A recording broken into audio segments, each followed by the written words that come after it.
Sup and funny friends, sup my YouTube. Welcome to another video. As you can probably tell, I'm using a different camera.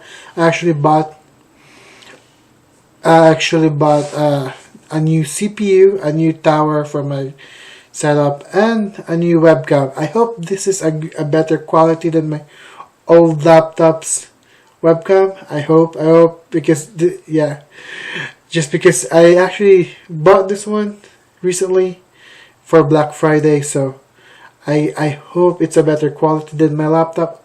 I mean, it's gotta be, right? It's got to be, because I'm liking the quality so far. Without further ado, this video is about Isekai Protagonist. As of recently, I have been getting into watching more Isekai and Isekai or fantasy series, and I've actually been a fan of this kind of subgenre of anime. And this list, I will basically list down my favorite Isekai protagonists, my top 10 Isekai protagonists.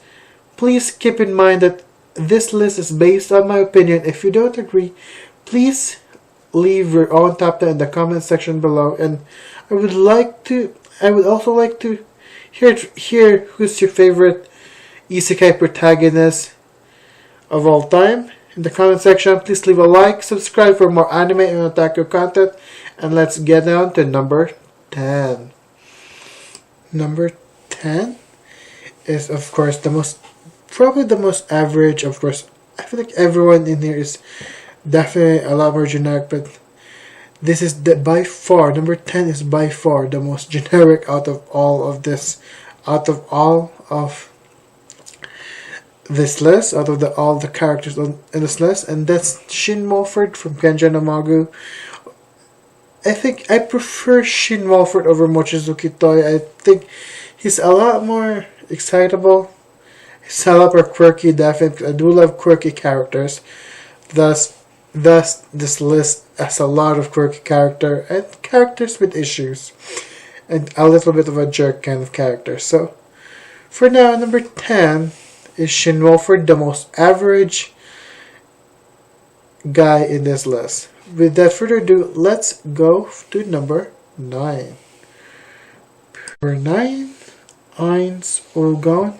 For Ainz Olgon, I really do like Ainz Olgon because I feel like he's one of those Isekai protagonists that took the villain route. And I don't know about you, but every time we're following a villain as a protagonist, I really do enjoy that kind of story. Like, that's the reason why I love Death Note, because the main protagonist essentially is a villain, and I love villain stories like that. So for me, I'll put Ainz Olgon at number 9. But still, even though I do love Ainz Olgon as a villain protagonist,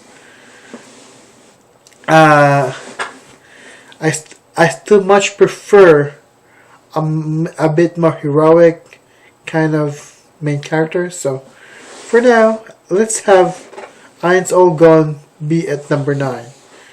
Let's proceed to number 8. Number 8, let's step away from villain protagonist and let's go put the shield hero Naofumi Iwatani in number 8.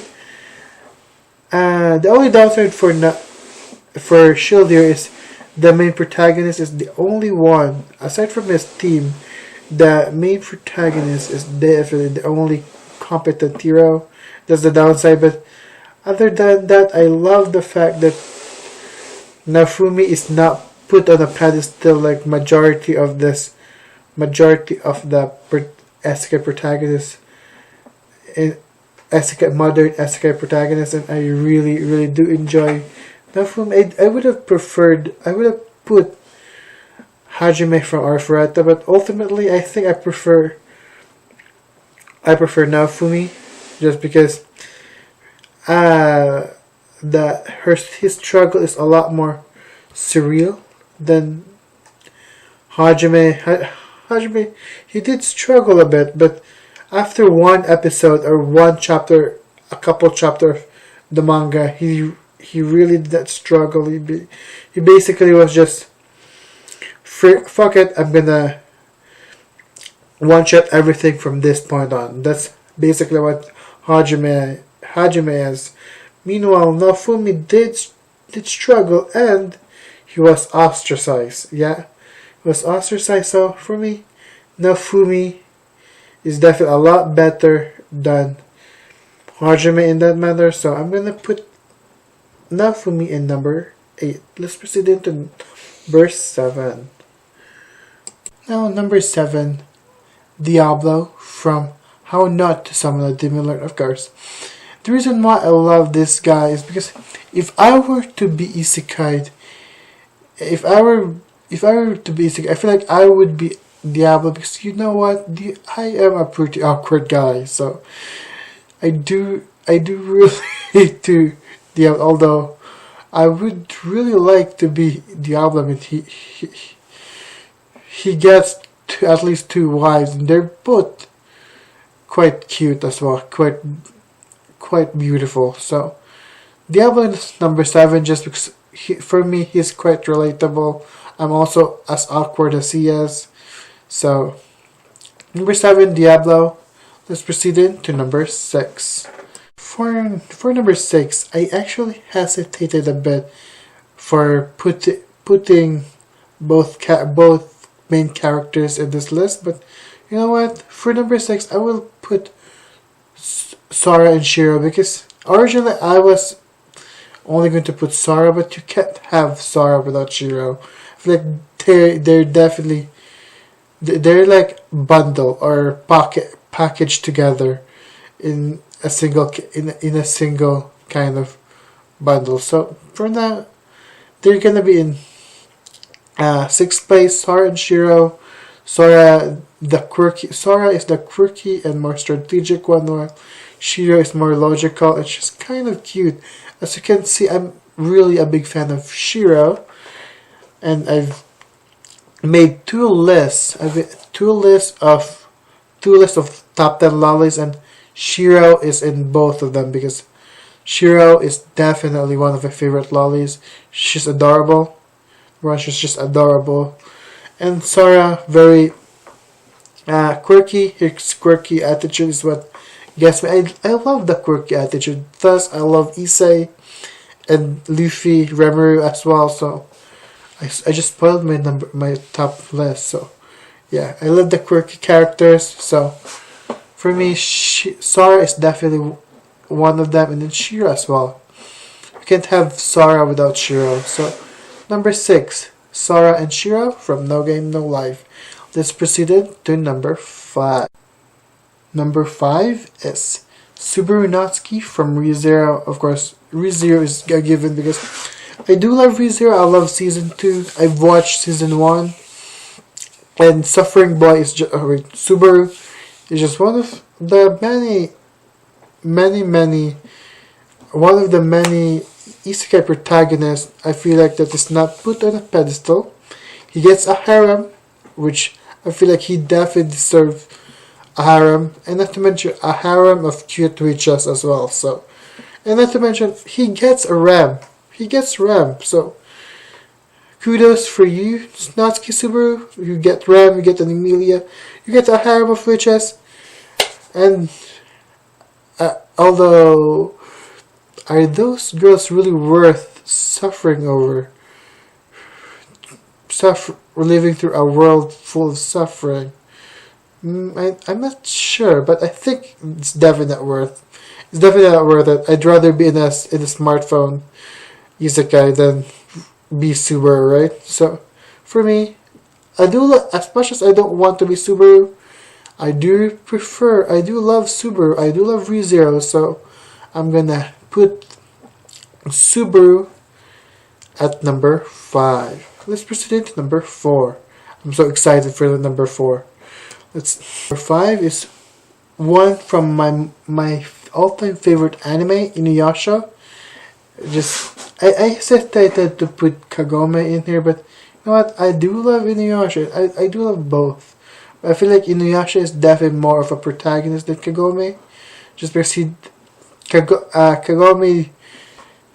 Kagome's whole thing is just assisting Inuyasha. I feel like Inuyasha definitely has a lot more protagonist. He's a lot more of a protagonist than Kagome, even though I love Kagome a lot. So for now, number 4 is Inuyasha. I've rewatched it a couple of times. I've been following Yashahime, which is about Sesshomaru and Inuyasha's daughters. So just because I really, really do love Inuyasha. My original ship is Kagome Inuyasha, and dude, I have yet to read the manga, but I have rewatched the anime countless of times now on Netflix. So for now, I would put Inuyasha, my all-time favorite, the OG Isekai, number 4. Let's proceed into number 3. Number 3 is the villain in glasses himself, Shira from Log Horizon. Of course, the Lolly Hunter. Wait, Lolly Hunter? Yeah. Makes sense because I feel like the story is definitely leaning towards Shira being with lollies, and as much as that isn't really my thing, Shira is actually really good isekai protagonist. Log Horizon by far is definitely a better version of SAO, whereas SAO is freaking Kirito is just an edgy teenager. Shira is more of a strategic kind of mature character than Shira. Shira definitely needs a main love interest in the series. So for me, he needs more of the love interest part in Logos. I feel like Akatsuki is his main love interest more than Kirito. Actually, I do love Shira more than Kirito actually, because Shira is really a mature kind of character. Like, yeah, he thinks things true. That's why I love him, and he does even further develop throughout the series as well. I'm so excited for another season of Log Horizon. I really miss that series. I need to rewatch that.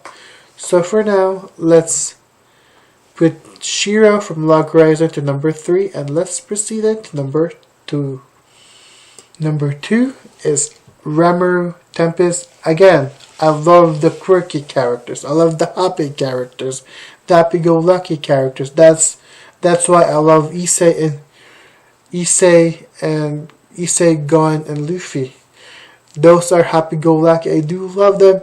Plus, Rimuru is kind of adorable, and he can be female, he can be male. He's gender fluid. So, Rimuru Tempest, Demon Lord Rimuru Tempest is number 2, and I've been reading the manga as well. So, I'm kind of excited for season 2 of That Time I Get Reincarnated as a Slime. So, for now, let's put my boy Rimuru Tempest in number 2, and let's proceed to number 1. As if it could be anyone else, man. Like, if you're gonna make a top 10 isekai protagonist, Kazuma Sato from Konosuba better be in that list. Like, if he's not number 1, that list is pretty much invalid. Like, he needs to be number 1. Like, he's gender equality boy. He's kind of a douche. Number 2, he's kind of a douche. Unlike all of these characters, he's really a douche. Even to his friends, he's a douche. And he has a quirky personality. Again, I do love those. And he's just very fun to be with. An asshole that is fun to be with. So, you have to put Kazuma Sato in number 1. If you're gonna make a top 10 isekai protagonist list, Kazuma definitely needs to be at the number 1 spot. So, for now, let's put it for number 1 spot. Let's put Kazuma in the number 1 spot. So, without further ado, let's wrap this video up and add card in 1, 2, 3, boom. Video with a new camera is officially over, and first video in my new PC is also over. If you like my video and want more, please subscribe, hit that like button. Please tell me who's your favorite out of all of the Isekai protagonists, you guys. And I hope I will be uploading a lot more